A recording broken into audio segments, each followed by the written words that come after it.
Happy Friday, everybody. Happy Friday, everyone. What happened to the welcome back? Well, you usually welcome them, and I follow, so that's what I was waiting for. Welcome back to another Shit Talk Fridays. I'm Gina. And I'm Evo.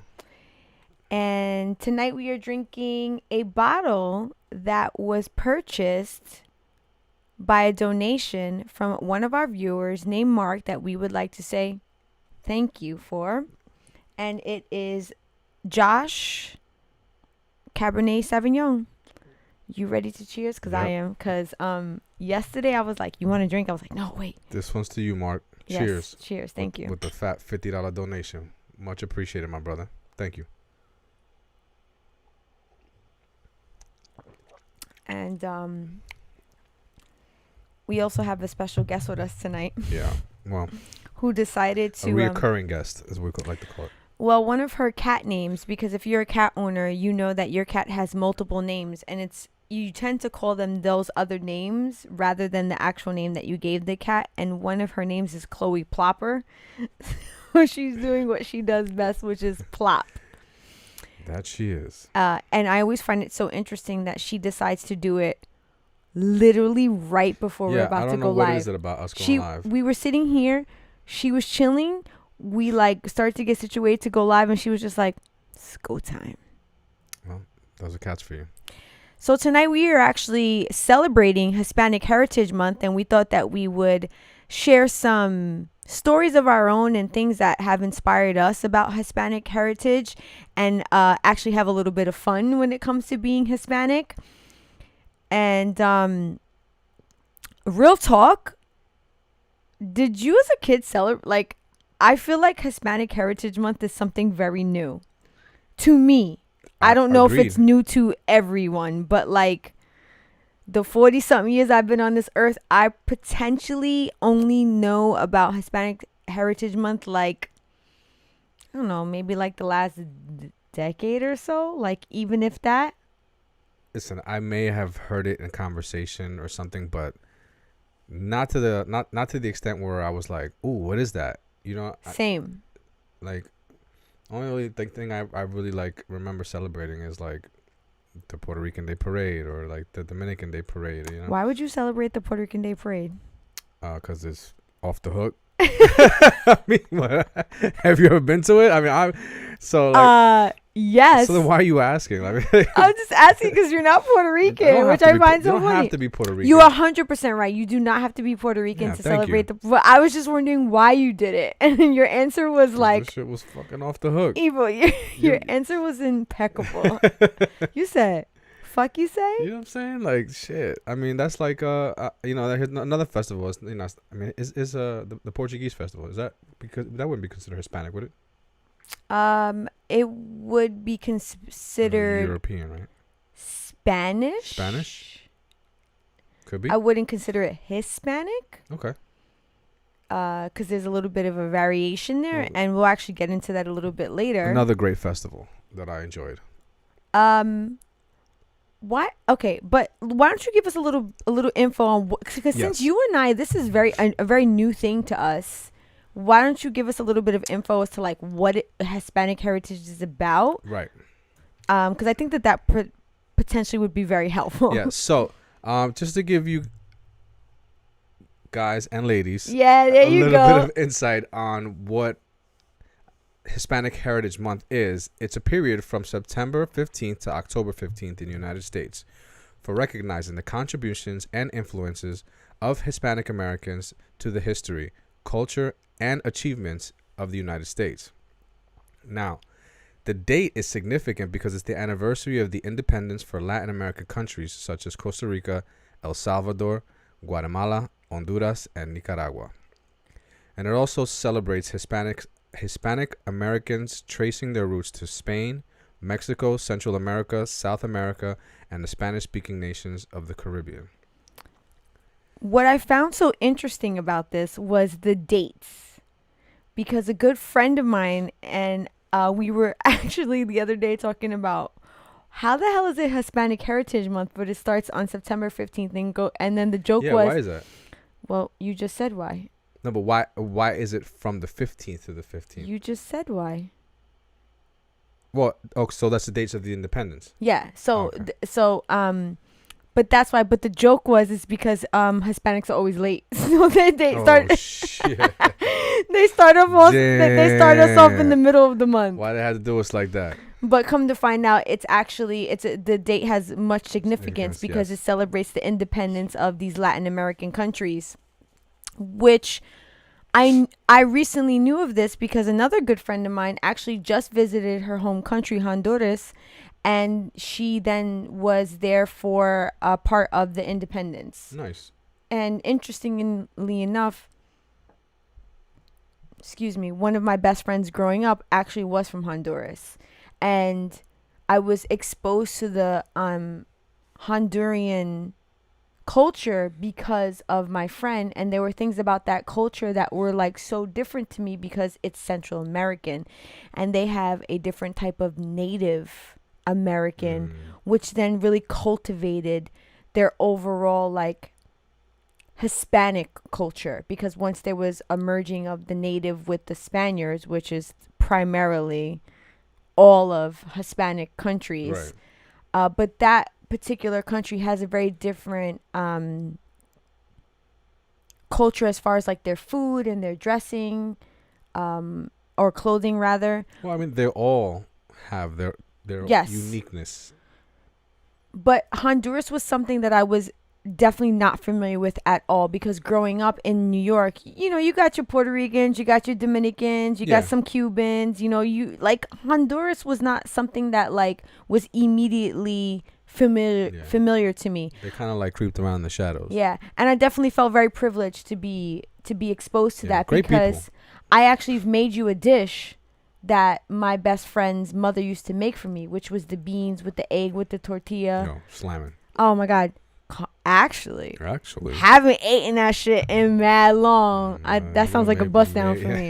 Maybe it's about time we get back to that. But like easily, that's what Hispanic heritage makes me think about. It makes me think about my own experiences in America and how my culture, like you said, has influenced America and in all has influenced my life. Like being Hispanic, what does that mean? Because personally, I didn't really understand what my heritage meant when you are Hispanic. Like growing up, I used to say I was Spanish because like I didn't really know any better. Right. But now I understand that I speak Spanish, but I am not Spanish. I'm Hispanic or Latin, whatever, because Right. I'm from a Latin country. It definitely took a little bit of time for me to really understand what it meant to be Hispanic. And I don't know if like you feel the same way, but like I feel like up until recently I didn't really like understand. I can't say that I really took an effort to try to understand it. I spent a decent amount of years in the Dominican Republic, so I guess I just felt like I was by growing up there and experiencing the culture and Yeah, and I the could see that. hospitality. So like it was just a part of me, and I really didn't feel like I needed to understand it. It's so interesting you say that. Maybe that's why I didn't feel that direct connection to it, because I grew up in the United States. So to really understand my heritage and my culture, I really had to rely on my family. I had to rely on my community, Yeah. where that wasn't very prominent in my childhood, because my parents, I'm first generation here. Actually, I'm sorry, incorrect. My mother was actually born here. So that would make me second generation. But my dad was an immigrant to this country. And growing up, my parents decided to speak more English in the household because my dad and my mother both worked in what they would consider like the English speaking world. So because my dad was an immigrant, they spoke more English to then like I guess better their overall Same thing. language. Same thing in my house. I mean, I was born here, but like it wasn't. When I was here with my parents, they spoke English. I was only till I went to DR. That's when I learned how to read, write, and speak Spanish. Yeah. So if it wasn't for that, I guess I would probably be feeling the same way, where I may have like this this curiosity, or like maybe like a void to want to fill, to wonder Yeah. what the heritage is about and what the culture is about. Yeah. Fortunately, it was unfortunate, but yet still fortunate. I find it. I call it fortunate now that I ended up in that situation because, I got to experience something that otherwise I would have never known about. Yeah, I would honestly say that I'm kind of jealous in certain aspects when you talk about that experience. Yeah. I mean, listen, it takes a certain perspective to find the beauty in it. You know what I mean? Mm-hmm. And so, fortunately, I was able to look at it that way. Yeah. And I just learned. At some point, I just learned to appreciate and embrace everything that was around me, rather than resent it and live in a state of anger and I was like, for a while I was homesick. Mm-hmm. But once I embraced it, it was just like it was the best thing that ever happened to me. Well, for that, I'm very grateful because I now have a husband that fluently speaks Spanish and also is, you are fluent in both English and Spanish. And Yes. that has definitely come to the aid in our lives when we go certain places. And I'm like, tell that person what I want. Fortunately, I can read it and write as well. Yes, which I don't feel like you use a lot, but I do when I'm speaking to my like my stepmom or my sister true. or my dad. True. Okay, you're Yeah. correct in saying that. So like as far as like my upbringing, I would say that the biggest influence in my life as far as my heritage and my culture was my grandmother. My grandmother, still to this day, there are parts of her that will always live with me. And since my grandmother has passed, but there are parts of her that will always live in me because she instilled things in me of my culture that like no one else ever had exposed me to. Things like how to prepare certain types of food and certain types of music and just overall the Hispanic culture. And she was the one that spoke the most Spanish. Even though I don't speak Spanish, because of her, at least I can understand it, because I remember being very young around her and hearing it and being able to decipher kind of what was being said, because I've heard so many of the words so frequently, and I can tell how people were basically like exuding their emotions through the language, and I can understand how certain words tied to that. So as I got older, like the more and more I heard it, I was able to like sit in on a conversation and like know exactly what was being said, even though I couldn't really speak back, which kind of sucked. But at the same time, But you it helped adapted. me.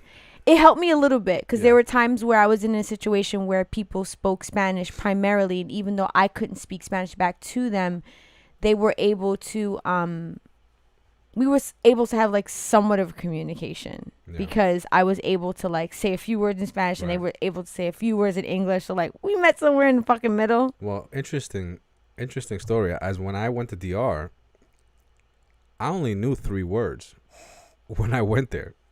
Like there wasn't a plan for me to go there. It just happened, and you want to talk about like culture shock. Mm-hmm. From where I went to living a pretty privileged life here in the United States to living, it's still I would consider it a privileged life out there, but nowhere near as the life that I lived out here. We went from having multiple cars and multiple businesses and private school, summer camps, endless toys, anything we ever wanted, we ever needed. There was nothing we ever went without. So I remember getting to our house in Dominican Republic, and so one of the first things that I kind of like took notice of when I got there and we were driving to our house was that I didn't see any McDonald's. You were like, "Keke." Well, I mean, listen, as a kid, it's one of the things like it's you recognize, Yeah. You're driving down the highway. I mean, you see McDonald's after McDonald's, Wendy's, Burger King. Like these are things that you enjoy them as a kid. They kind of excite you when you see them. You kind of hope that your parents will stop and get you some, or you try to hint to them that you want some. Yeah. So it was just a common like thing that I would go through when I was in the car driving. I'd be looking for McDonald's, trying to like convince my parents to like, And I remember driving from the airport all the way to the house and not seeing one McDonald's. And so like in Dominican Republic, how long was the car ride from the So, airport to where you had to go? Like, car give ride- me like a point of Right. reference. So the car ride, we landed in Santo Domingo, which is the capital, and we lived, my family, my grandmother and my uncle and my aunt lived in La Romana, which was about an hour and a half away from the capital, from the airport. And you didn't see one McDonald's. I didn't see one McDonald's. I didn't see one Burger King. I didn't see no Toys R Us. That was another thing that was like kind of blowing my mind. I'm like, no, I'm like really wondering, where am I? So that was an interesting thing. And then also when we took our like the taxi ride home, it wasn't like a taxi where you order a taxi and you have a car. We got into a car with like 6 other people. So we got into a car with like 6 other people. Everybody was lapped up. I mean, and this car looked like it was on its last leg. On its last wheel. On its last wheel. I mean, this thing was like banged up, busted, small as hell. I mean, the thing was like smaller than I don't even know what to compare it to right now, because even the smaller cars, these like a Toyota Corolla. Wow. Something small, yes. And I mean, this thing was beat up looking, and we rode an hour and a half in this thing, lapped up. And when we get to the house, I remember like being relieved to get out of the car and walking up to the house. Nice neighborhood, you know, but I remember like wondering, like, where's our car? You know, like, why did we just take this car? Because we had 5 cars in my dad's house before I came to DR. So I'm like, where's our car? And I remember the first thing I did before I went in the house, I walked into the driveway and I looked down the driveway to find out where our car was. And in the driveway was a moped. And I'm not talking about like maybe like a moped like I'm talking about like maybe like a little 50cc like moped, something like just rinky dink. Like you gotta like gun it just to like get it going, you know, like, wow. Yes, one of those. And I remember being like just so confused. Yeah, that's a culture shock. Yeah, so confused. But fortunately, I had my brother with me, and that was something that gave me comfort in all of that chaos, you know. So it was very helpful that he was there, because he kept me calm. As long as I knew that he was there and I knew that he wasn't freaking out, then I just, even though I was like very like shocked by everything that I saw, I just still felt like everything was okay because he was okay. And that kind of like got me through like the first 2 years of being there. Wow. Yeah, it was the first 2 years was kind of like, you know. We salute you, Mike. Thank you, Mike. Yeah, so the first 2 years was just like, I was just always wondering when I was going to go back. Like I just felt like any day now, like I was going to like wake up and it was like, okay, time to go home. Okay, time to go home. Time to go back to United States. Time to go back. Yeah, time to go back to United States. Like nobody really explained to me why we were there, or how long we were there for. I guess they just felt like I was too young to understand. So for the first 2 years, everything was a very like a wonder to me. And even though I started going to school over there and everything like that, I just still felt like, you know. And then by around the 2 year mark, things kind of like started to get real stressful. I started to get like I started to build up anger, like because I was angry, like why are my parents not coming to get me? Mm-hmm. And I dealt with that for so long until the point where I just decided I asked myself, I said, what am I gonna do? I'm gonna keep being angry and keep worrying about what I used to have, because at that point I started making friends and there were good moments, and you know, like I started to settle in, and you know, there were moments where I'd look around and I really enjoy what I was seeing, and there was beautiful moments and moments where I wasn't thinking about home, you know. So I was like making this transition, and that's when I realized, I said, am I going to keep being homesick and that driving me crazy, or am I just going to let that go and embrace the beauty that I've been seeing so far? The neighbors, you know, the food, the community. Mm-hmm. And the festivals that they would take me to, the beaches and all this stuff. What kind of festivals? What like wait. Okay, so let's be very specific in talking. And when you say over there, make sure that we're talking about Dominican Republic. Yes. But what since we're celebrating Hispanic Heritage, what type of festivals were happening in Dominican? Because I am 100% not familiar with this. I don't remember the name of the festival, but it was this one I mean, there was a lot of different festivals, and we used to go all over the place, you know, to different parts of Dominican Republic to partake in festivals. But I remember this one festival in particular. Oh, 2 actually. Mm-hmm. One festival in particular where it was tradition, where you would dress up, and like, you know, you would dress up with a mask, and you'd make horns in the mask, and you'd put like clothing on, and you kind of look like the mask would resemble something of a dog, with like a long nose and ears, but with horns, and but what was most memorable to me was that they used to take the lining of a cow stomach, and they would blow it up. They would turn it inside out and blow it up. And once you took the lining out and you put it through this process, it turned very hard like leather, and you could blow it up, and it would just basically be like a very hard balloon, and they put it on a stick, and everybody would have one, and everybody would be dressed up, and you'd be down at the festival, and you basically would run around the festival enjoying the festivities, the music, the people, but you would also beat each other with these cow stomach, these balloon cow stomachs. Yes. But you would paint them. You'd paint them, and you'd make them look nice, and like it was just. And you would decorate them in a way that you would express yourself, and that was part of the festival. What time of year did this? Like, around what time of year? Like, I don't remember. I'm so interested to know because it's summer. It's like literally summer all year round over there. I know, but like, what month? Do you remember what month it was when this took place? No, I don't. I really don't. It just like I really wasn't keeping track of the festivals stuff. I was still pretty young. I just knew that every time it came around, our family would partake. The whole neighborhood would partake in it. And because if you I'm sorry to interrupt. If you're putting on these type of masks that signifies something, those masks have some sort of like cultural meaning, yes, behind it. And I just wonder, what were you celebrating? Because that, real talk, that has like a very pagan. It does. It has a very pagan like foundation to it. And then so the funny thing was, not everybody would dress up like that, but a lot of people would. So in the festival, you'd have this mix of people that were dressed up like that and people that weren't. And as a kid, it was just fun to run around and beat each other up with these things, and like there was no violence to it. Like it was just everybody. It was just fun. I'm so interested to find out what this festival is. I'm gonna have to look into it and get you some more information, because now I'm actually a little bit curious. It was just a really fond memory of mine that I had, because I just remember never experiencing anything like that out here, and it was just one of the beautiful things about the culture out there. Another festival that was amazing that I'll never forget was the Kite Festival. Mm-hmm. So, and this also was in Dominican Republic. Yes, was the Kite Festival. You said out there, so. Yes, another amazing festival out in Dominican Republic was the Kite Festival, and I don't remember what part of the year it took part in, but Evo, you lacking facts right now. I do. You know why? Because as we're talking about this, it's just it's coming back to me. But the Kite Festival was so amazing because they had everything from like the tiniest flyable kite to kites that took 10 to 15 men to hold it down. Wow. And it would be with like the big fat ropes.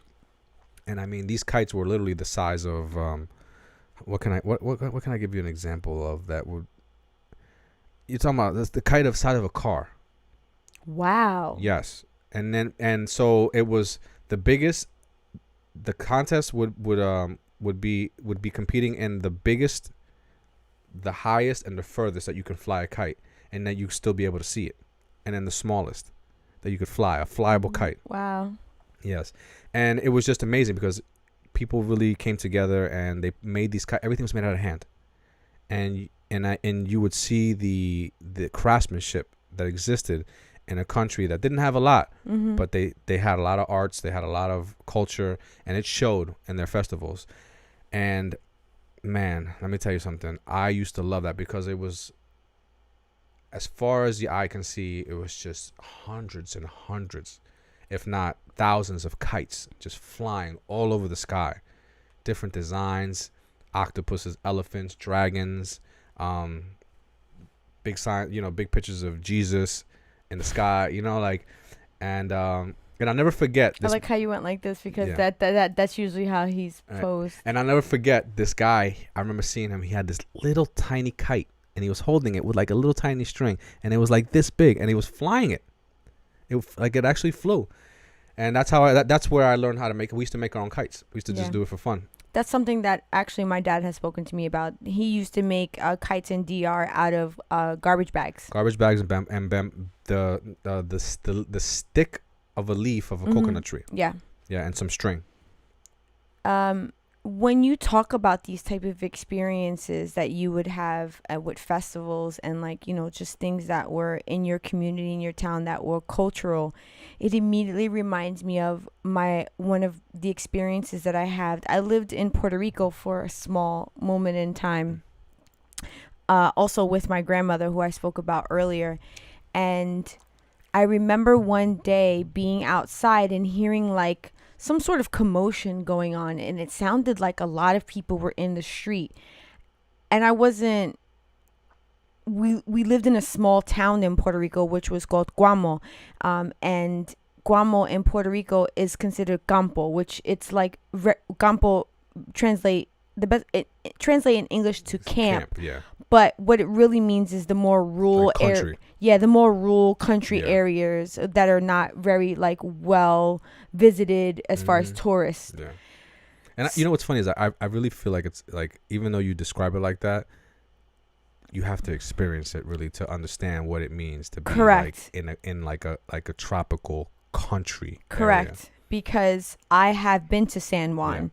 I have been to Ponce. I have been to the more visited, more touristy areas of Puerto Rico, and Guamo ain't like that. And back in the 90s when I went there, people were still riding horses into town, Living with the and bare the minimums. town was still shutting down from 1 to 2 o'clock, and we didn't have hot water. Like, we had tanks on top of the houses that were heated by the sun. So it was no air conditioning. It was a very different way of life coming from living in America, having all of those luxuries, having hot water, having air conditioning, and then going to that. And I literally got every rash known to man living in Puerto Rico, because when I tell you I ran through every bush that there was, because that's the type of kid that I was. And I was a teenager. I was 14. But what it immediately reminds me of was that one day I was, hanging out in the street with some friends of mine. I heard all this commotion in the street, and we ran to like the center part of the road, because it wasn't a street, it was a road. It was like a dirt road. And it was a funeral procession. And what they do in Puerto Rico is, when they take the person from the church to where they're burying them, it's a procession. The person is carried from the church to where they're going to be buried. And then I don't know if it's the priest or whoever it was, is basically like on a loudspeaker, and the person is telling you about the person that has recently died. So to give you an example, they're basically like, this is Jose, and he lived from 1971 to 1990, and he had 3 children, and he was a teacher, and he loved cake. And there's people walking with him, and they're like cheering, and they're celebrating. Like, I had never seen anything like that in my whole life. I'm like, they're walking this person to the burial ground, and they're like celebrating his life, and they're telling everyone in the community about this person. So if you didn't know who Jose was, you knew at the end of that. You knew at the end of the procession, because they're not walking fast if they're walking with a corpse in a casket. And I was just so taken back by that, because I had never seen anything like that. And then in addition to that, which I was so taken back by in Puerto Rico, is that they actually would take pictures of the people who had passed. And then they would like show you. They'd be like, look, this is, so-and-so, and they passed away. Look at them in their casket. I'm like, it was just a very different way of doing things. And it was definitely more, I guess the way I can explain it is like, here in America, we do things very like, privileged, like, and in Puerto Rico, the more than likely the reason why this person was being walked, because there was no car to take this person from the church to the burial ground, they had to carry this person. So it was such a sight for me, and I will never forget that, because I remember finding such beauty in it and being like, wow, this is quite beautiful, because I don't know who this person is, but now I know who this person is.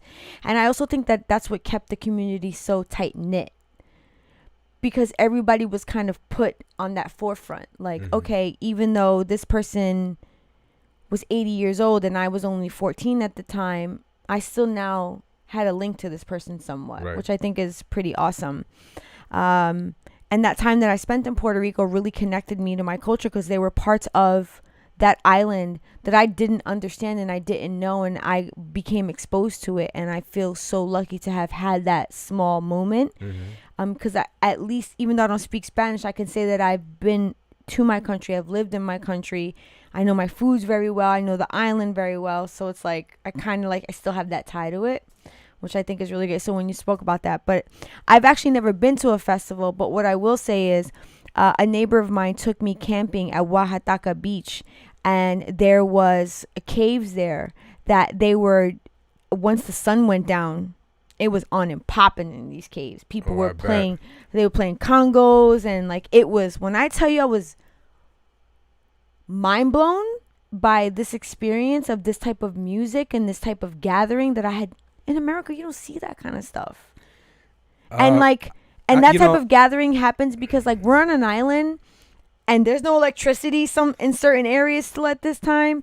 And to see this type of expression of music and culture, I was not exposed to that in the United States. I want to say, I feel like it does happen in the United States. I just don't feel like it's Hispanic culture that celebrates it. I feel like in the rural areas where there's like caves and things like that, and you know, like it's more of like American people that are out in those areas.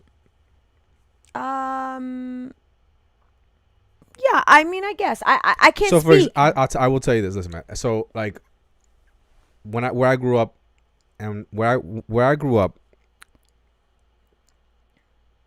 a lot of times we used to party. And when I say grew up, I mean there's a portion of my life I grew up here in the United States, right? When I came back from the Dominican Republic, when I was in high school, a lot of times we would party in the woods.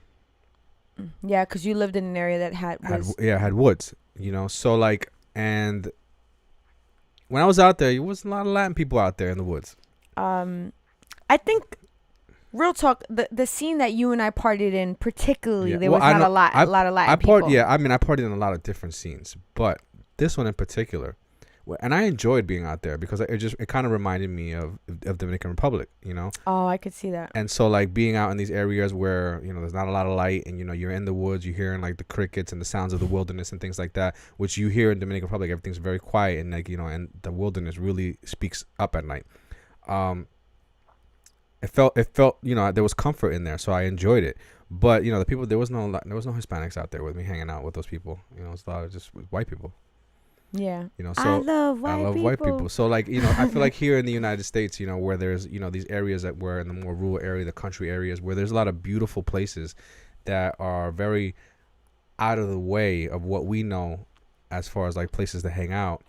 People are enjoying these environments, but it's mostly white people. You know what's interesting about that? What that makes me think about immediately? I remember feeling very out of place going to the beach as a young kid here in the United States.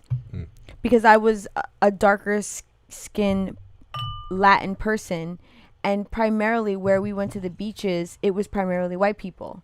And I always felt like I didn't belong. And it wasn't until I went to my country, I was like, oh shit, actually, this is exactly where I belong. I belong right in the beach. Yeah, maybe it's the other way around. Yeah, little did you know they're out there trying to get to your color. Which is so funny because that's actually a very memorable moment between my mother and I. I don't have many, but that is one time I remember me expressing to my mother that I felt like the black sheep amongst my culture and amongst my community, because there weren't a lot where I lived and where I was from at the time. There were not a lot of Latin girls that were darker skinned, curly hair like me. And I also didn't see a lot of representation of that in TV and film and music. So I felt very lost as a young Latina. And there was a moment where my mother turned to me one time. We were at a beach and she said, you just remember that these people here are trying to look like you. And when I tell you, I took that shit and I ran with it. And from that moment, I never looked back. I was like, wow. I must really embrace who I am culturally because my heritage has brought this for me, because I didn't understand why I looked the way that I looked for a very long time. And uh, it wasn't till I was about 7 or 8 years old that my grandfather from Dominican Republic, because I'm half Puerto Rican, half Dominican, and my grandfather from Dominican Republic, who has also since passed, he actually died when I was very young. He came to visit my father for the first time. I think it was actually his first visit to the United States. And when he saw me for the first time, he actually like had a moment, because come to find out that I looked like his first wife, who was my dad's mother. And he basically told my dad, like, in Spanish, he told, like, you know, to hold her because that's your mother, like, reincarnated per se. And that was the first time that I felt like a connection to my family and to my culture, because I then now knew that there was actually someone that looked like me, because up until that point, nobody looked like me in my family. You was feeling like the stepchild. I felt like Cinderella. I was very fucking confused because I felt like her, but I wasn't treated like her. But I definitely felt lost because no one looked like me in my family. No one was darker skinned. No one was curly hair. No one looked like me. Bottom line, especially my two siblings. And you know my siblings. They do not look like me. So it wasn't until I went to my country and saw people that look like me was the first time that I was like, oh, now I get it. And hello, Mark. Welcome to the stream. You missed it, actually, Mark. We cheers to you at the top of the hour, thanking you for our current bottle of wine due from your donation that you gave us last week that we are so thankful for. And we want to thank you again. Thank you so much for joining us. This is to you, my brother. Let's cheers to Mark. We're cheers again to Mark. Thank you. We appreciate you.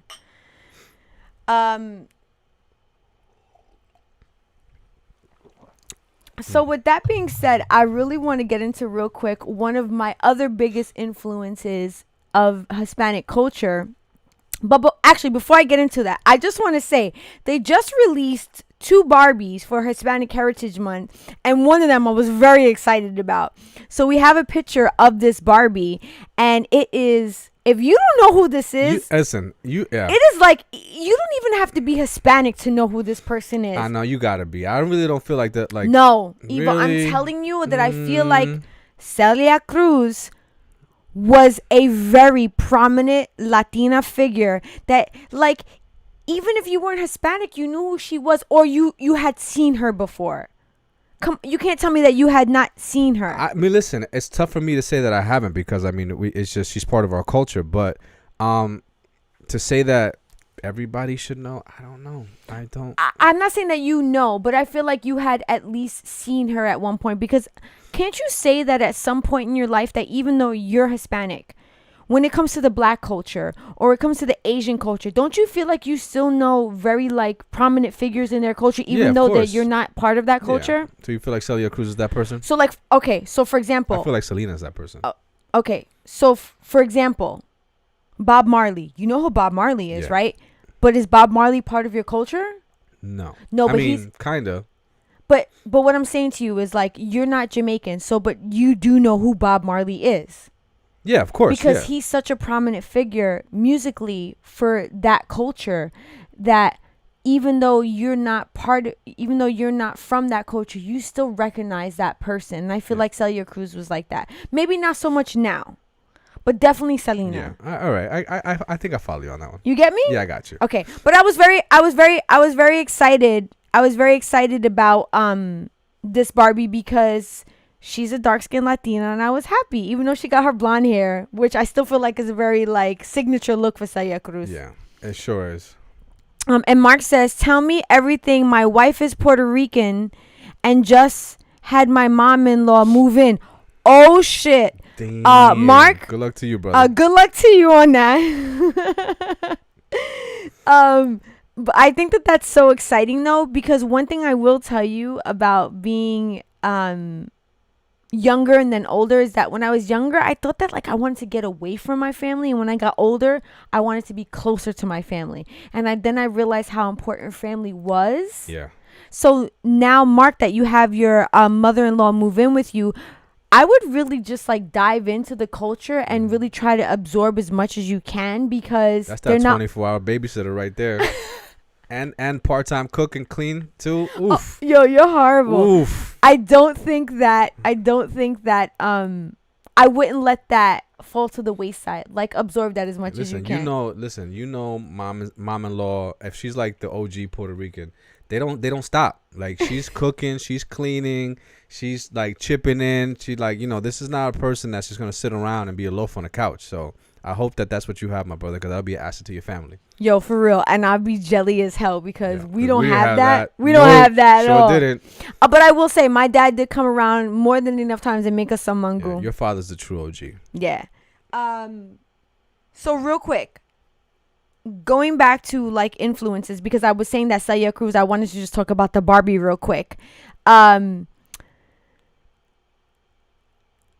of my most influential people in my life growing up, Latina, because I said that I didn't speak Spanish, but I understood it. One of the most memorable musical people that I can remember growing up was Jerry Rivera. And the reason why playboy right here. Okay, so the reason why Jerry Rivera was the most memorable for me was because when I tell you, my mother played his album Cara de Niño over and over and over again. Cara de niño, but what I will say is this. Con alma de hombre. I knew that a great song. I knew that it meant that it was cleaning time. Either my mother was going out or she was cleaning, because all the windows were open and you could smell some sort of cleaning products. You know it. And like, she was mopping the wood floors, which you potentially shouldn't have been doing back then, because she was probably cleaning them just with bleach, drying the fuck out them things. Everything is, you know what? It's because out in the islands you have tile. Everything is tile. So when you live on an island, because yes. Oh my God, everything is tile. So they cleaning that shit with bleach. So Mark says 2 sets of twins over here, and she is saint with the. Oh my God, my wife said the baby voice singer. Yup, that's him right there. Oh, I love that your wife knows he. Wow, and God bless you, bro. 2 sets of twins. Holy shit! Hats off to you, my brother. Oh my God, I could not even imagine. I salute you. We have 3 kids. I salute the both of you. Yo, for real, and God bless your wife for twins. Man. I could not even imagine having kids close in age, nonetheless them being twins, because I'm not built for that. And that's why anytime I see a woman or like a family with twins, I'm like, yo, God bless you, because that is some work. Those are parents that are cut from a different cloth right there. So the reason why Jerry Rivera is so memorable to me was, like I said, I knew it was cleaning time in my house. When my mother put this shit on, it was like, get your ass out of bed, because you knew I was sleeping. It's time to clean, and I always had to clean the fucking bathroom. I don't know why my mom never wanted to clean the bathroom, but that's probably why I'm so good at cleaning the bathroom now, because Jerry Rivera meant time. But something that I found so interesting, so his album Cara de Niño was actually the album that I was first exposed to. However, his most successful song is, and I'm gonna have Evo say it so I don't jack this shit up, it's on your notes too. You have them. Oh, sorry. That would be Amores como el nuestro. Okay. Now, not only is I'm sorry. Wait, hang on a second. That's actually not the. I'm wrong. That's actually not the name of his album. That's the name of his song. Yes. Okay, so tell me the name of the song one more time. Amores como el nuestro. Okay.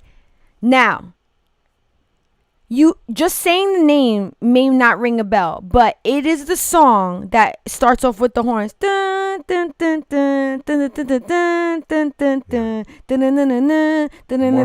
known for the Fugees. No, not the Fugees. For Wyclef. Wyclef, yes. Wyclef.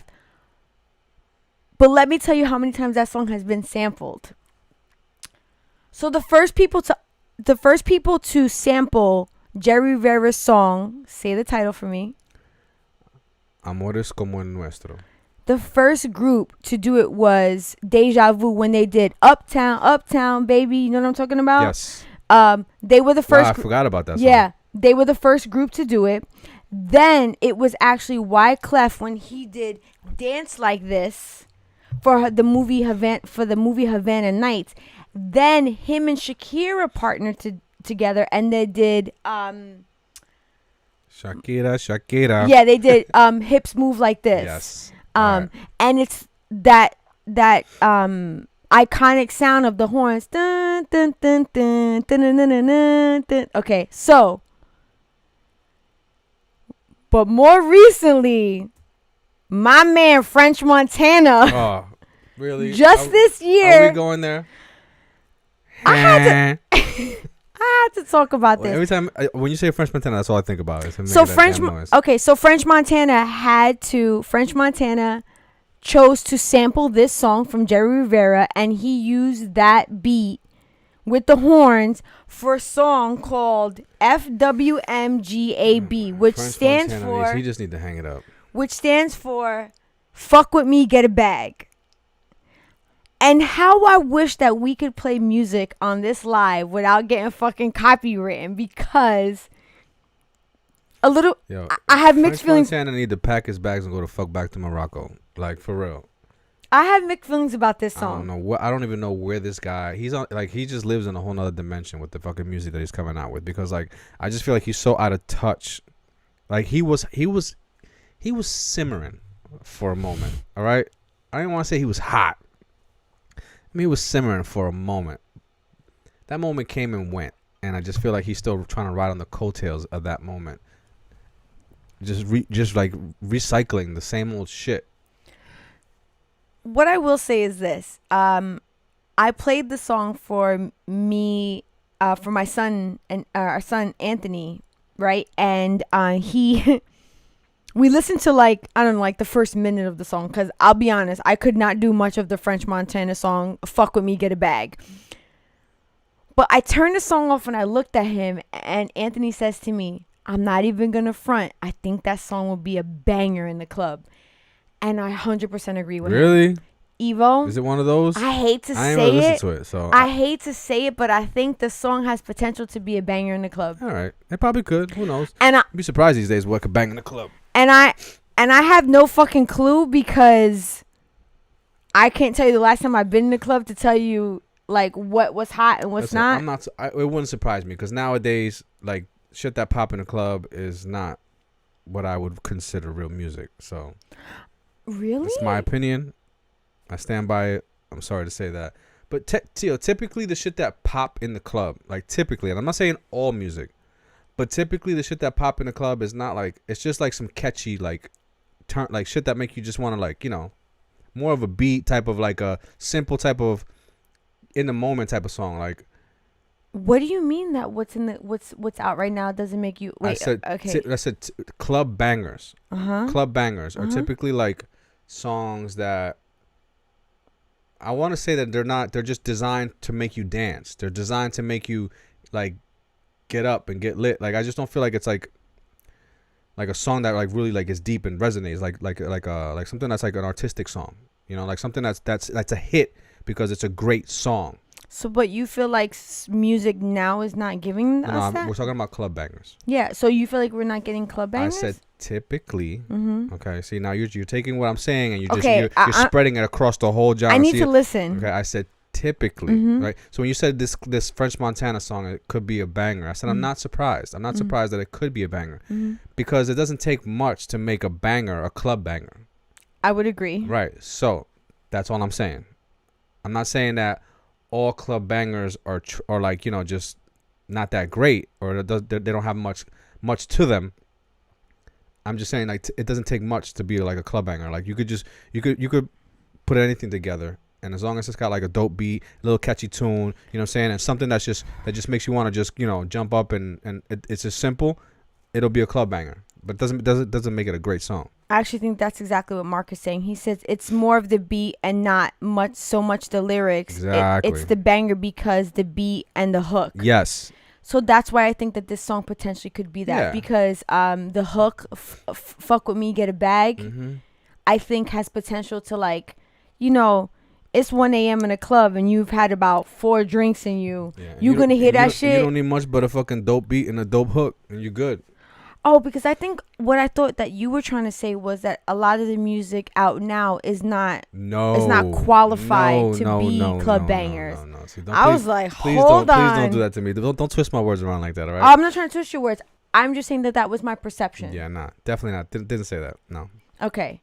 I just want to clarify because Mark's got me loud and clear. Thank because you, my brother, I was ready to like that. I was ready clearing to that up for I me. was ready to list like 7 songs. Oh, I know you would have. I don't doubt that at all. That were like bangers that we've gone through these conversations. Because I was like, what do you even mean by that? I'm not trying to ride that train, Gina. I'm good. I'm good.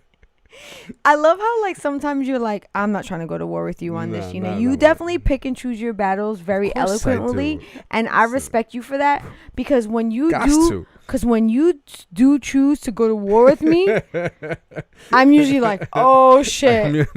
I'm usually strapped up and ready to go. And I'm usually like, I don't want this fight, but I'm always ready to battle, right? I'm like, Pokemon, I choose you.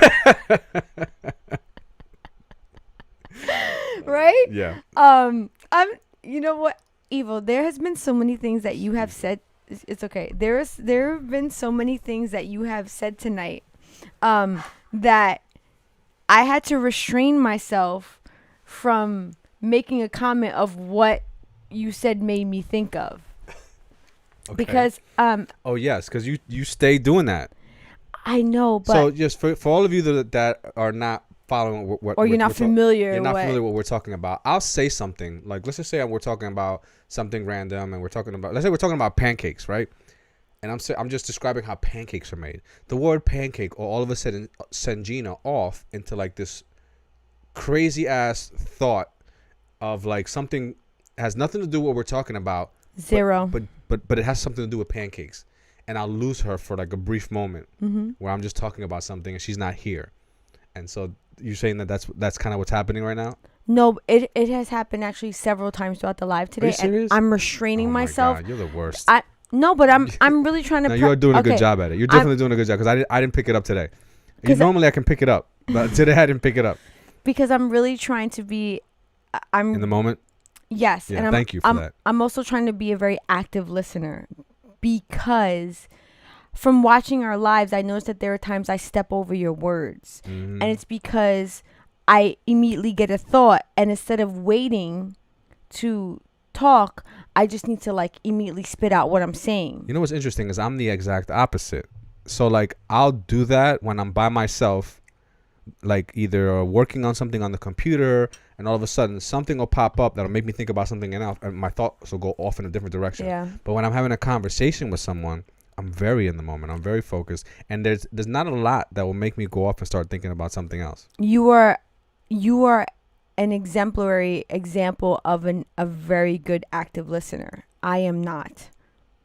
I actually struggle extremely to actively listen because my mind is constantly thinking about things that you said and then talking points. And I've learned that that's my ego. Right. And on the opposite end, you're an exemplary speaker. Not only speaker, but when it comes to working, staying on task and on track.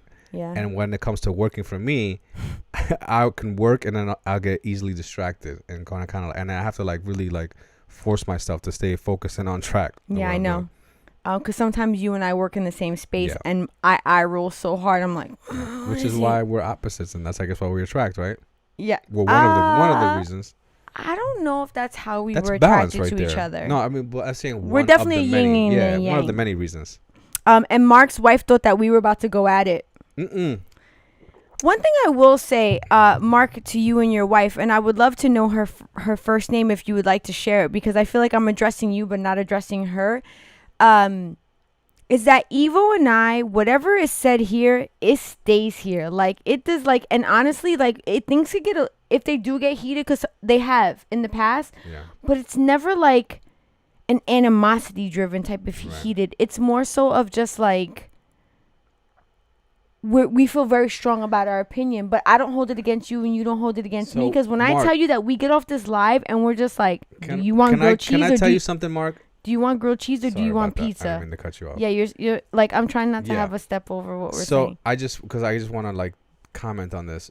One of the best things that we ever got as advice as a couple was when we got engaged and we went to the post office and we went to go buy our stamps. We went and bought wedding ring stamps to send out. They were forever stamps. Yes, but they had wedding rings on them. Yeah.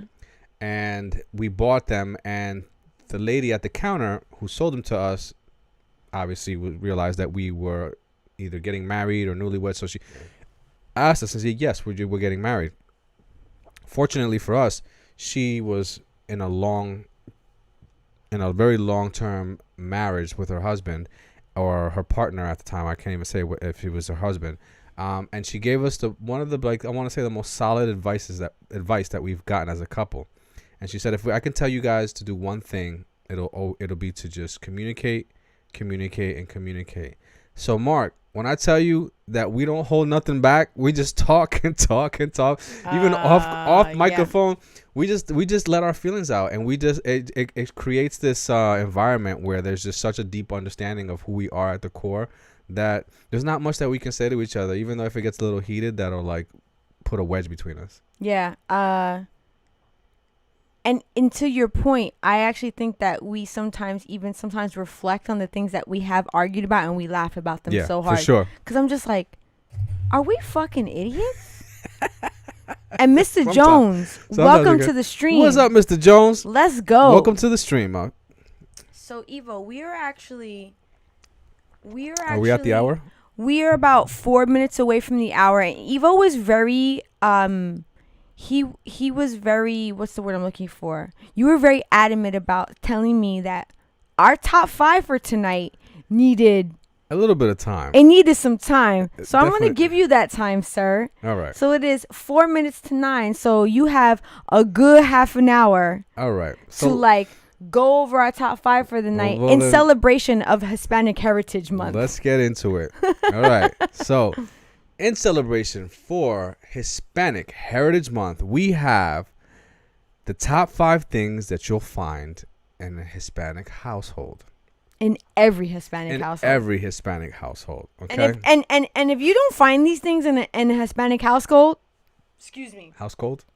I actually burped at the same time I was talking. Real talk, like I'm not even gonna front. If you don't find these items in a Hispanic household, about face and exit stage left. That's right. So, coming in at number 5. This right here is guaranteed. If you don't find this in a Hispanic household, then you just might as well about face and go find out where the hell you are, because you are not in a Hispanic house. And that is fabuloso. Let me tell you something. When you walk in to a Hispanic house and you smell fabuloso, it is like just heaven in a bottle. I swear to God, like this stuff right here, you could just put this shit on everything. I even feel like that, like, I saw memes of this shit right here. I'm still laughing. You okay? I'm still laughing because the amount of folk. Okay. Let me grab my breath for a second. Okay. Continue what you were saying. I apologize. Go ahead. I even saw memes of this right here where people were making things that look like mixed drinks out of Fabuloso. Like, the shit smells so good and make you want to drink it. Like, that shit is so good. And Mark says, yo, I wish I could post these photos. Okay. Listen, take a screenshot. The amount of Fabuloso that I have used in my lifetime is unsurpassed. Just forget about it. Like, if you walk into a Hispanic house and they don't have Fabuloso, you are in the wrong place. Yo, right? Real talk. Right? Then you need to see some credentials at that point, because I would just question everything. I would just not do it. Like, it might be a setup. You might be walking into a trap. Something is up. All right. Wait. I remember a specific story that my aunt told me one time. She was telling me about how she had a cleaning person. Yes. And I was like, oh, really? She was like, yeah, but I actually just let them go. And I was like, oh, why? She was like, because when I came in, the house didn't smell clean. I was like, what do you mean the house didn't smell clean? She was like, I didn't smell the Fabuloso. That's it. You didn't smell I was the like, Fabuloso. you let your cleaning person go because she didn't smell the perfume of Yes, Fabuloso. And let's be real, it needs to be the purple one. It needs to be the purple one. But honestly, listen, this shit right here come in every scent under the rainbow. Like you could like it's just a plethora of just Fabuloso scents. My You know what I'm favorite saying? is the purple. Though. Like I mean, listen, listen. America they have Pine Sol, okay, and I get it, but you No. ain't got shit on Fabuloso. You ain't got nothing on Fabuloso, okay? Fabuloso will take you to school, fucking dog walk through the park, and leave your ass in the fucking babysitters, all right? And still have fucking room to go. I honestly feel like, and this may sound potentially racist, but I'm still gonna say it. Why do people of certain ethnic backgrounds, what is our obsession with things that are purple? Grape juice. Yo, Or grape drink. This is fucking amazing. Fabuloso. Grape soda. You and I only drink the purple Gatorade. Only. Like, there's Don't bring something me about nothing else. purple in our cultures that blows my mind. Like, if it ain't purple, I don't want This that is shit. fucking amazing. And this is my face. You see Yoda's face? That's me when I fucking walk into a house and I smell Fabuloso. Or I walk into a bathroom. I walk into a Hispanic's house and their bathroom smells like Fabuloso. I feel fucking amazing. And I love Vanessa, welcome to the stream. She just said, I have no Fabuloso. Please do not revoke my Latino Oh card. shit. Okay, so now I know for your birthday, Vanessa. because her birthday is coming, she's Okay, getting... listen. If okay, you may not have it now, but I'm gonna just go out on a limb and say that you've had it at one point in your life. All right. Yeah.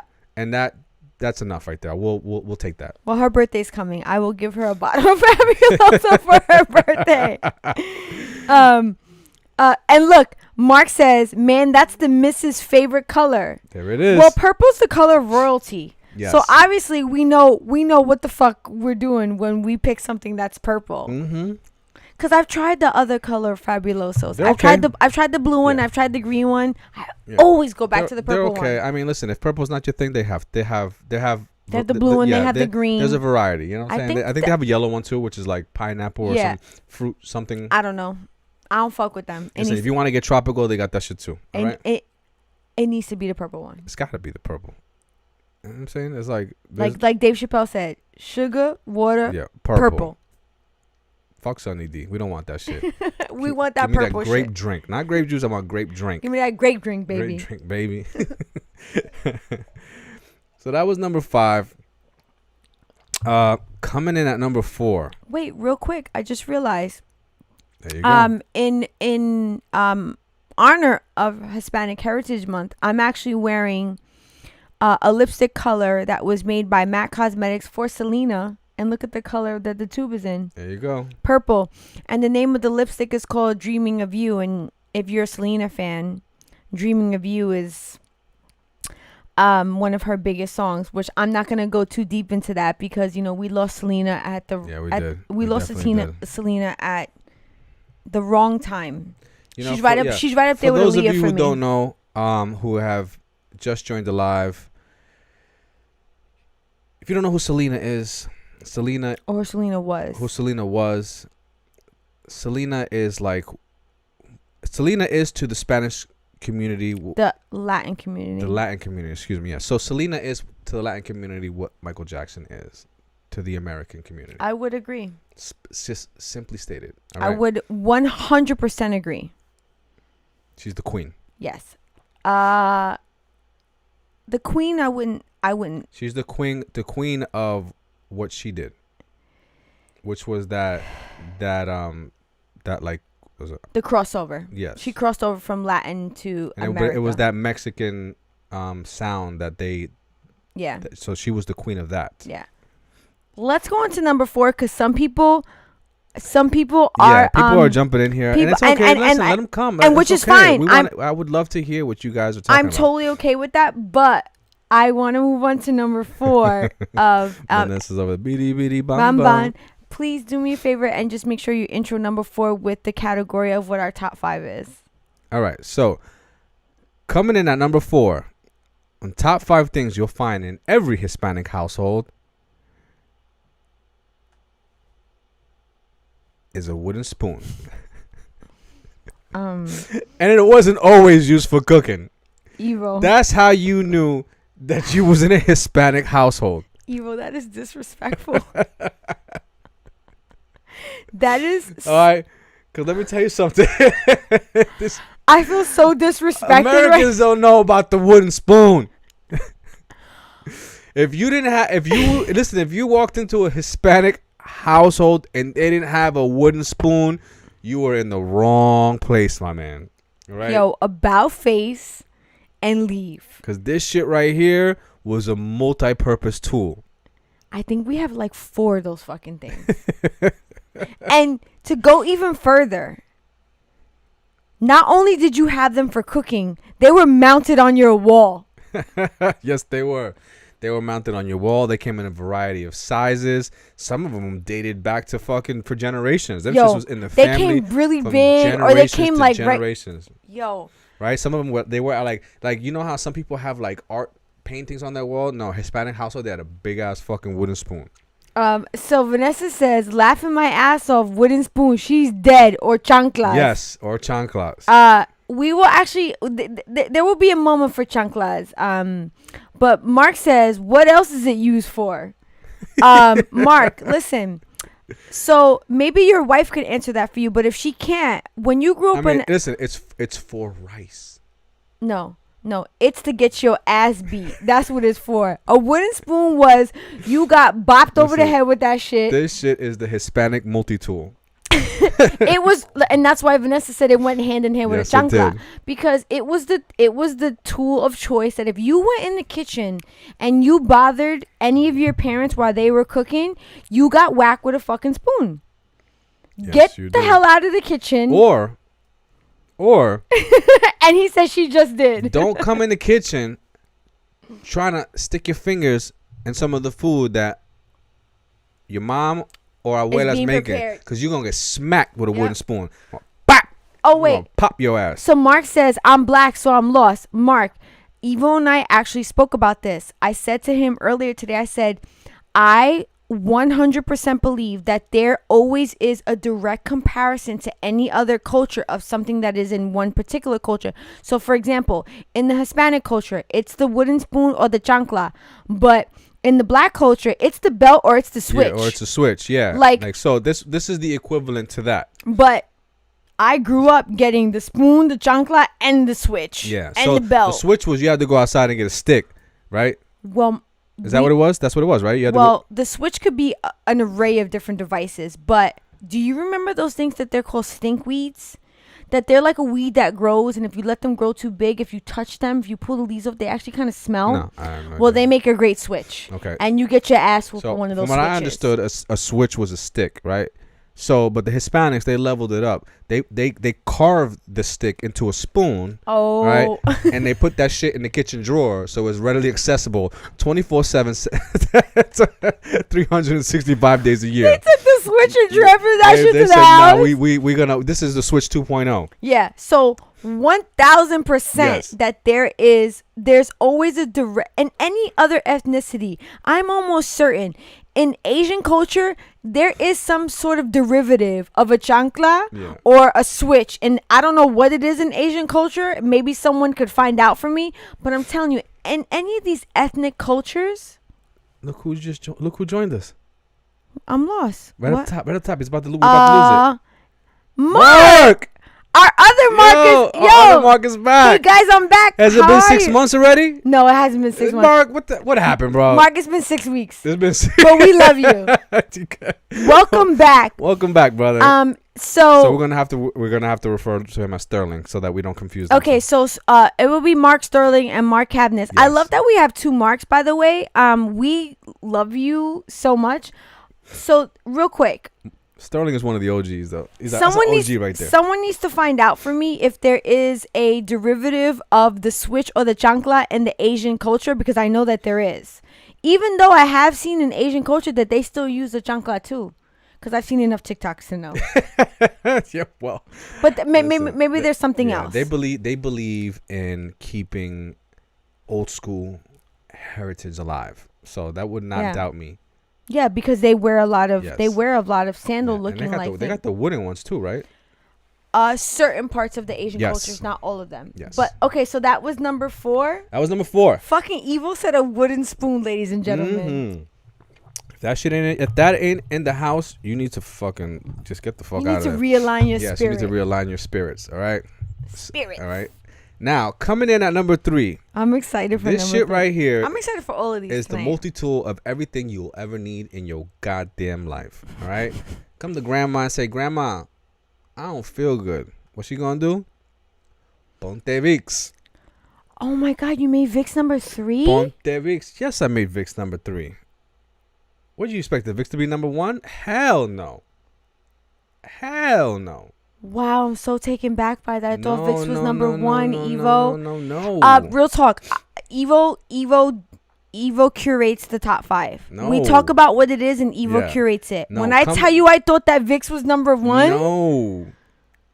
Not today. First of all, that picture of listen, you listen. If you that picture is odd. you tell your mom or your grandma you don't feel good, and they putting Vicks everywhere in every orifice and crevice that you got in your body. They're sticking that shit in your ear, in your nose, on your fucking throat, in your chest, in your back, underneath your armpits, all over the place. And I hate Vicks. I'm just gonna say this: I've known Hispanics to eat Vicks. I'm not surprised.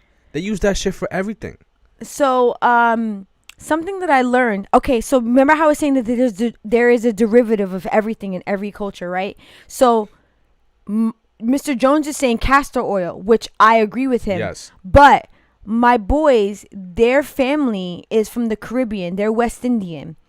Their grandmother used to use camphor.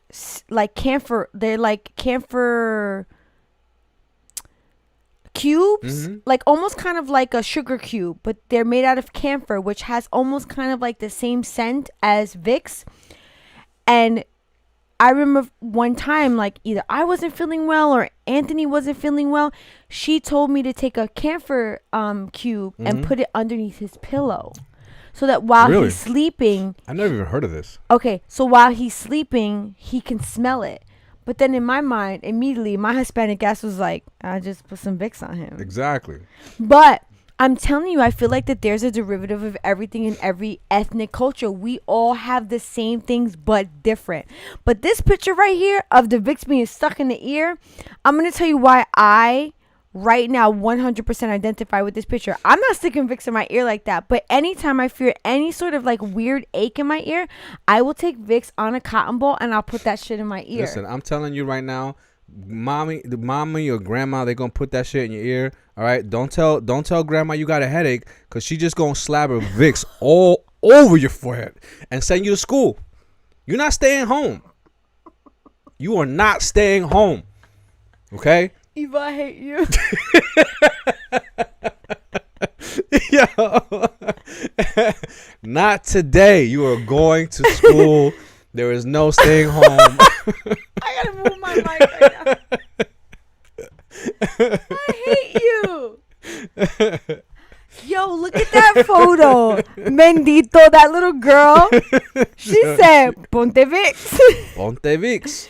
So Mark says, I was supposed to stay away for 7 months, but was sent home as my visa was canceled due to lockdown where I was staying. Oh shit! Oh damn, bro. I'm sorry to hear that, man. Sorry to hear that, but happy to have you welcome back. Yes. But Definitely happy to I have hope you you back. enjoyed your short-lived stay. time. Yeah. Yes. And then Mr. Jones is like, "Yo, Cause I'm telling you, that shit is disrespectful." This is what happens. Your grandma will slather this shit all over the place. With no fucks given. There's no regard. There's no fucks given. I can tell you right now that there's many times that I've had a fever or any type of sickness, and my mom would do Vicks with the alcohol rubbing. Yes.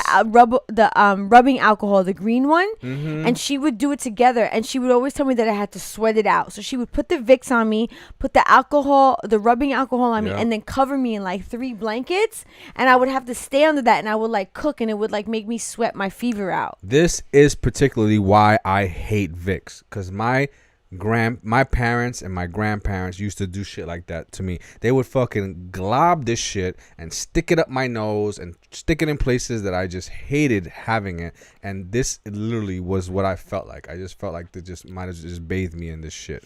I can attest to this. Evo hates Vicks, I I will tell you this. I'm old.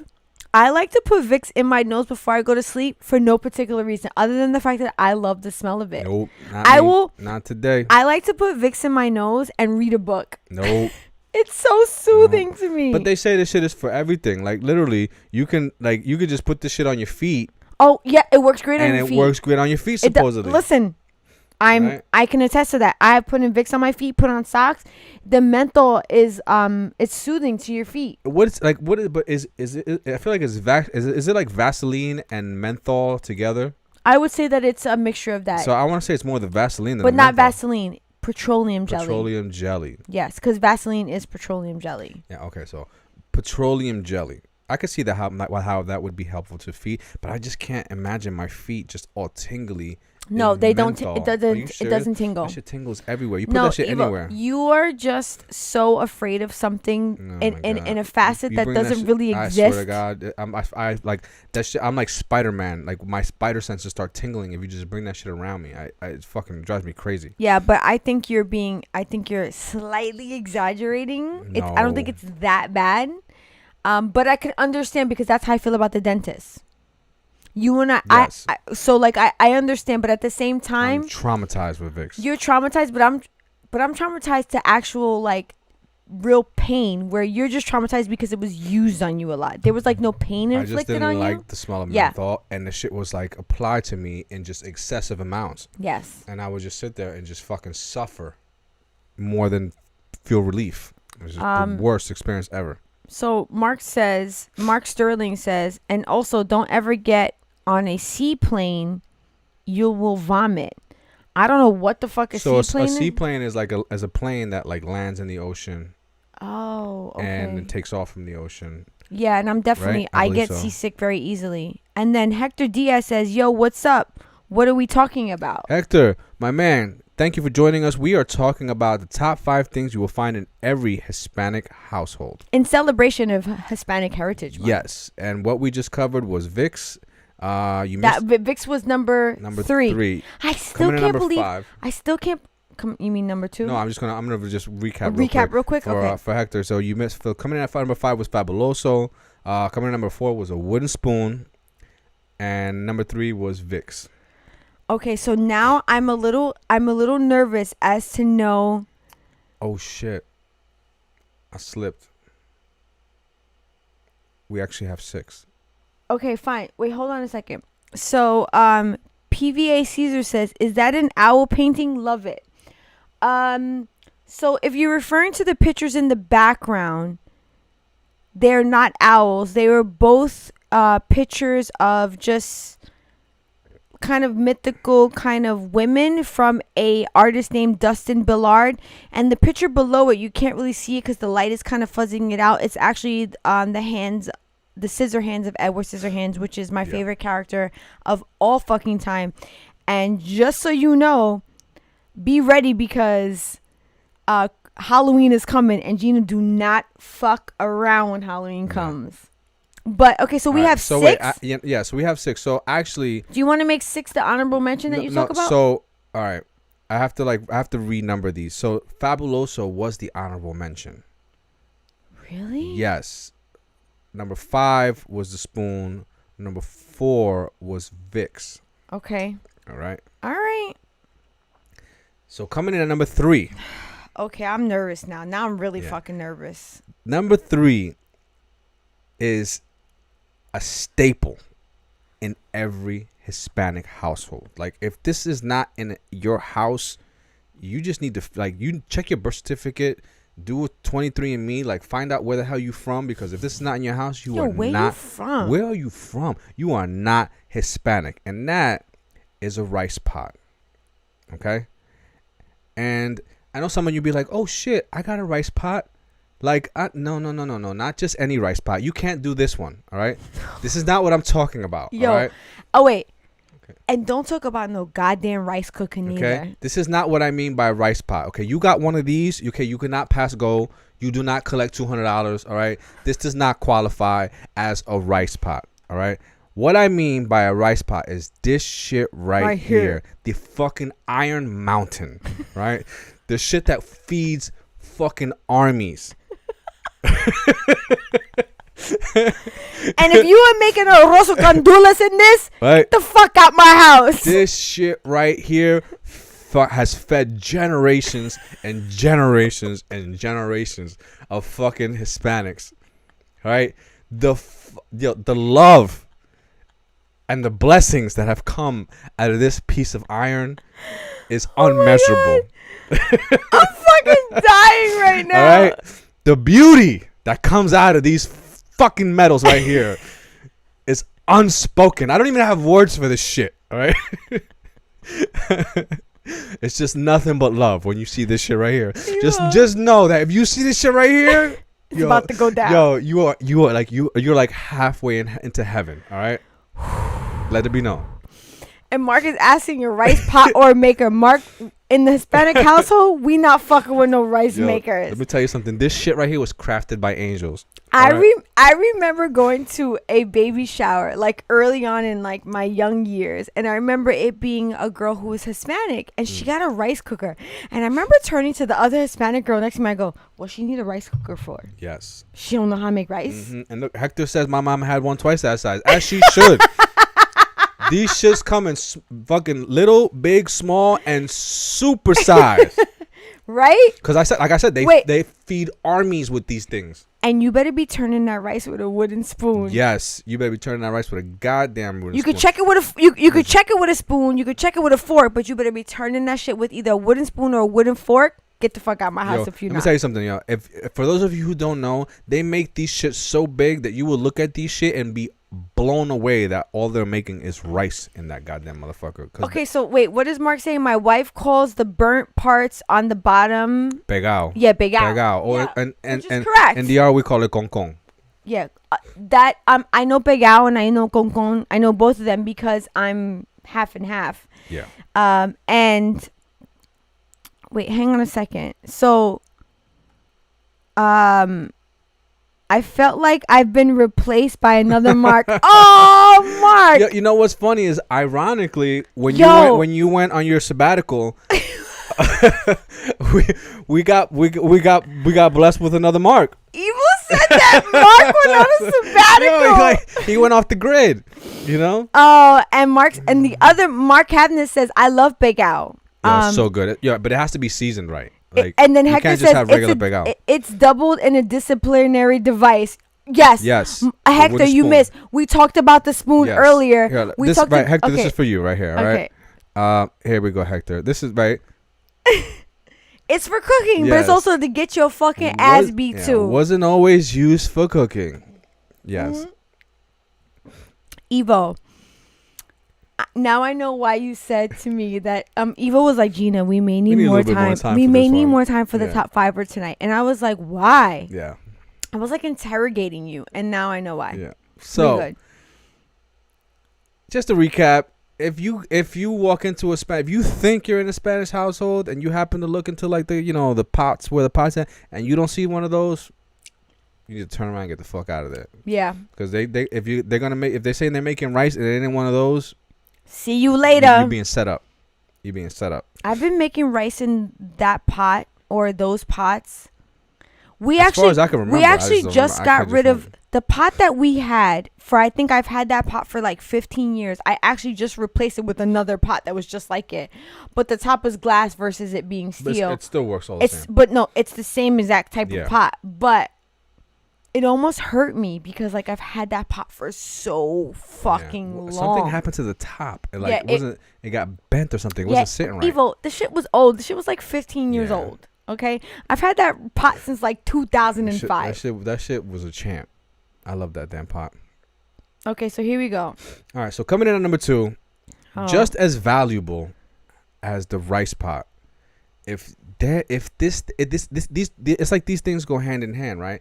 If this thing is not in your house, then you do not live in a Spanish household. If you have slept over somewhere, a Latin household, a Hispanic household, if you slept over somewhere and you thought that you were going to wake up in the morning and have a wonderful experience, and this was not in this Hispanic household, then you are in the wrong place, my brother. And that is a Hispanic coffee pot.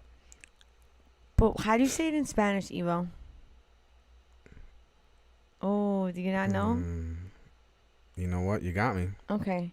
I'm going to look that up for you. Yeah, please do. But I 1000% agree with you, because I'm going to say this to you. Real talk. Up until very recently, Evo and I had the traditional American coffee pots. Yeah, we did. And then, like, I don't know, the coffee started to not be coffee for us. It was just like, what are we even drinking? And then one day I was like, you know what, Evo? I think I know why this is lacking. We need it to be authentic. And I went to the Latin supermarket and I bought us one of these. And when I tell you, Evo tasted coffee from one of these, he was like, whoa. Yo, let me tell you, two things happened, right? I felt like the food critic in Ratatouille when he took that first spoonful of the ratatouille that the mouse made, and all of a sudden he like got sucked back into his childhood, and he was just like, mommy, right? That's what I felt like. So these two things happened simultaneously. Not only did I get sucked back into time, but I questioned my whole life, because I was wondering what I was doing this whole time. I was drinking coffee in the way that coffee shouldn't have been made. When I was in DR, one of the things that we ate for breakfast was coffee with milk and bread. It was like a breakfast thing that I had as a kid. And, you know, I came back to the United States, and just, you know, that whole part of my life in DR just kind of like, you know, was in the past. And I went years without ever having coffee for breakfast ever again. And, you know, once I started drinking coffee again and even making like a regular part of my day, it was just regular brewed coffee in a coffee pot. And Gina had just the idea to one day to go get one of these, and I brewed coffee in this, and then that moment happened where I took that sip, and I had the Ratatouille moment where I was just like sucked back into time. And I was just like, all of a sudden I was like, what the fuck was I doing all of these years? If you're not drinking coffee, freshly ground coffee out of one of these and making a Spanish or Hispanic style coffee, then you should definitely look into this, because you're missing out on really what coffee in the morning is about. And when I say is that if you think you're in a Hispanic household and you don't have one of these, then you're not, because this is literally how you start your day. All right, this comes before the rice pot. All right, I just want to say really quick, and I think in Spanish it's called a cafeteria. Cafeteria. Okay. Yeah, cafeteria. Okay. Right? Please tell me if I'm wrong, and you have to have it with Bustelo. But real talk, right now we're doing it with Starbucks Dark Roast, which is like, it's like Bustelo. Yeah, that's our little hybrid version. Yeah, it's like, okay, but because we kind of have a plug for Starbucks right now. We definitely do. I'm just going to say this. When I was pregnant with our daughter, I abstained from drinking coffee. When I tell you the moment that I woke up from the drug-induced coma that they put me in after having our daughter, the first thing Eva was like, what do you want for breakfast? I was like, coffee. I want coffee. I want that shit strong. I want that shit black. And maybe a little bit, I don't know. When I tell you I wanted coffee, like, it is to the point now where, like, I love Evo to death. Evo and I have been together for 16 years. I've known Evo for 20 years. When I tell you Evo in the morning, I love him. But one of the first words that comes out of my mouth in the morning was like, where's my coffee? Where's my coffee? I love you, but where's my coffee? Now, and I love you too, and that's why you have your coffee every morning. Oh, and Vanessa says the English name is the mocha pot. Okay. And Mark says, café con lava y café Bustelo. We got it. There you go. So Vanessa says, I think it's just called the It's called the mocha pot. No, but Vanessa's saying on top of Mark's comment. I think it's just called the cafeteria, but right? not sure what these are. But these are classic. Okay, and then Mark is saying, LOL, well, Mark is pretty great name to replace me with. So good to chat with you guys again. I'm off to bed. My sleep pattern is still all over the place, trying to get back to UK time. No doubt. Mark, thank you for joining us. Also, too, you compliment. It's a pleasure having you. Yes, you complimented my hair earlier in the chat. I forgot to thank you for that. Thank you so much. I appreciate you. Have a good night's sleep. We will see you. We were actually not here next Friday. We are off from the live. We are celebrating our son's 19th birthday. We will be then live again October 1st, where we will be celebrating Halloween. Yes, we will. Or talking about Halloween, rather. Right. So, go ahead, Eva, now, if you happen to be in a house where they have this coffee pot, mm-hmm. there is a level up to this, where if you have one of these, you are in the mecca of OGs. I know what this is. Yeah, the sock. And it's the coffee sock. Right? I've seen coffee made like this. Let me say something. If one of these comes out, be prepared mm-hmm. for the ride of your life. Okay?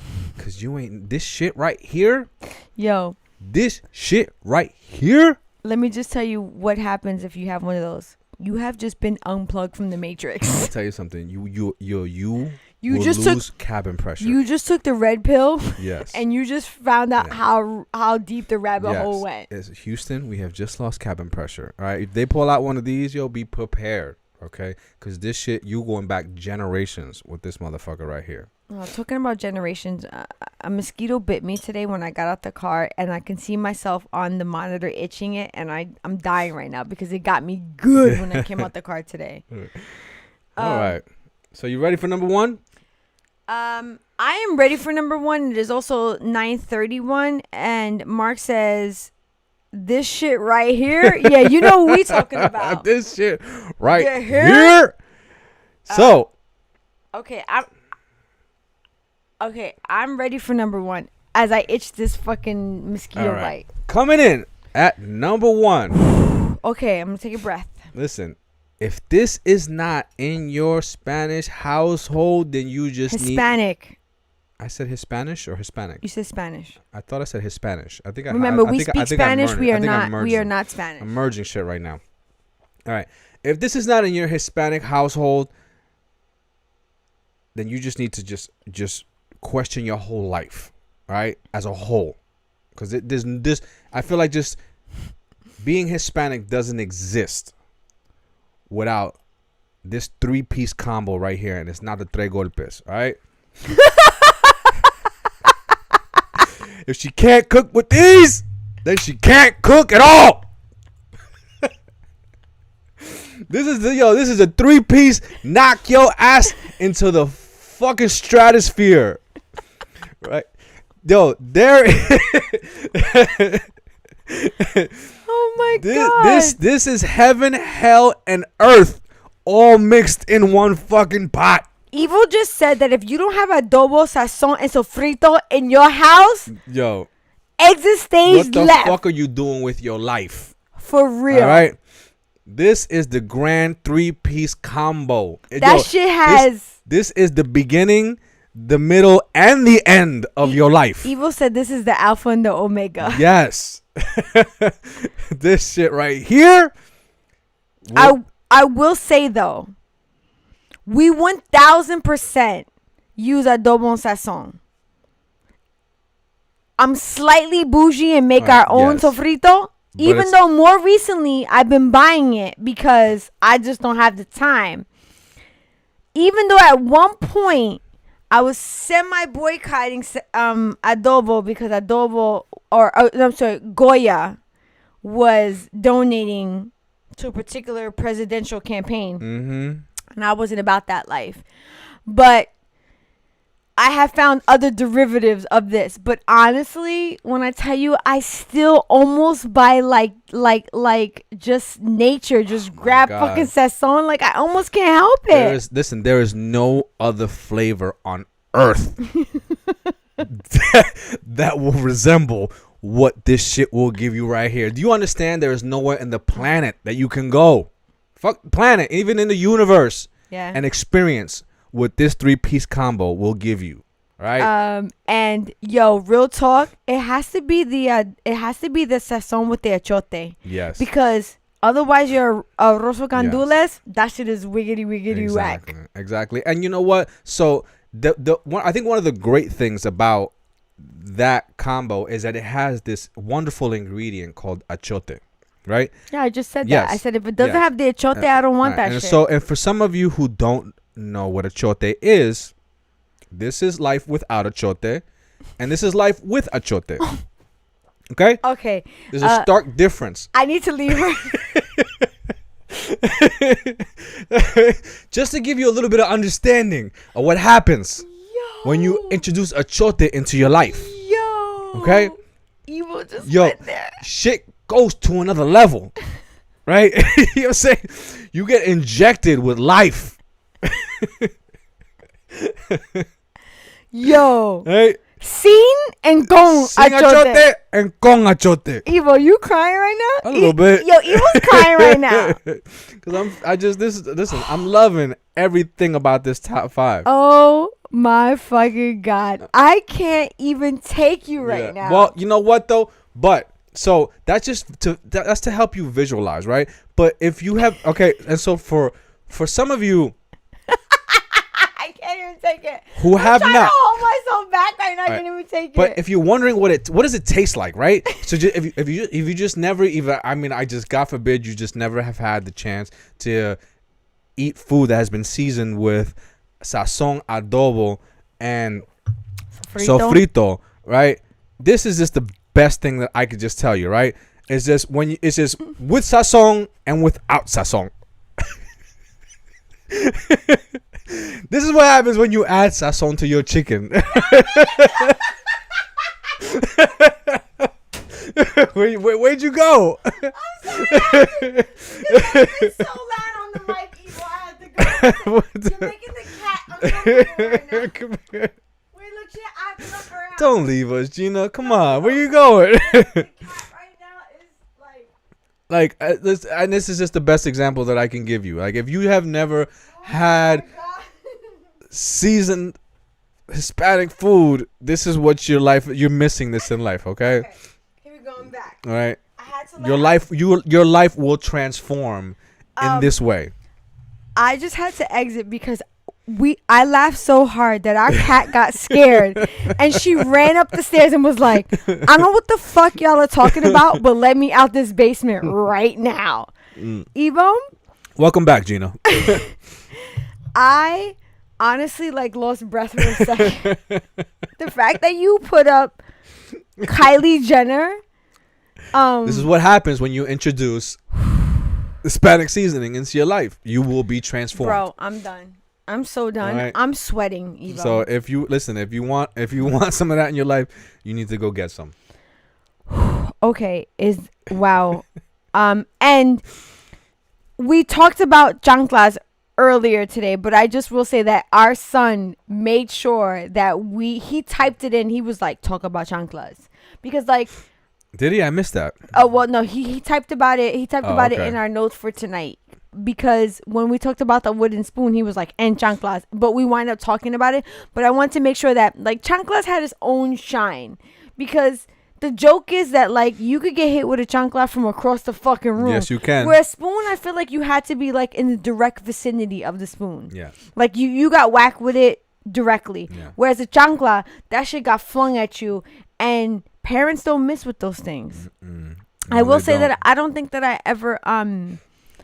ever hit my kids with a chancla. I mean, my kids got spanked every now and then, but it wasn't actually, I don't really know. Yeah, well, I mean, some Hispanic households have something what's called the phantom smack. Yeah. Right, and so for those of you who don't know, a phantom smack is the one that you ain't never fucking see coming. It might as well have been a phantom that smacked your ass. I think it's time for us to end this live. So if you caught a phantom smack, more than likely you are in a Hispanic household. Ooh, right? I'm so fucking done. That wraps up our episode for tonight. Yes. We'd like to thank all of you for coming and joining us. We are celebrating Hispanic Heritage, talking about getting your ass beat with a chancla, right? And if you don't have Fabuloso, Sazon, Adobo, Vicks, and coffee pots, and a coffee pot and a rice pot, and you might have even gotten coffee out of a sock, like a legit sock. You are not Hispanic. Goodbye. You are not Hispanic. Goodbye. But real talk, we want to thank everybody for joining us tonight on tonight's live. We had a great time with you. As always. Yeah, honestly, I was just about to say that as always, we will actually not be with you next Friday. We are taking off to celebrate our son's birthday. But we will be back October 1st, where we will be right in time for Halloween. Yeah, well, I mean, right in time to talk about Halloween. Yes, let's do it. Because if you don't know Gina, that is my favorite holiday. That's like the one day of the year you live for. I live for Halloween, even though I will say Christmas is creeping up on me lately. Yeah, but I've never seen you go harder for anything in your life. Yeah, I go than hard. You do for Halloween. I go hard for Halloween. So it's coming. But I'm a makeup artist, and I would just like to say that a good friend of mine, Corey, who was on here, she just blessed me with some makeup, which I'm just going to use to execute some amazing makeup looks that I have upcoming for the Halloween season, which I have decided what my theme is going to be. I'm excited. So again, we won't be here next Friday, which is September 24th, but we will be returning October 1st, and we hope to see all of you here with us on that Friday. But until that Friday, yo, peace out.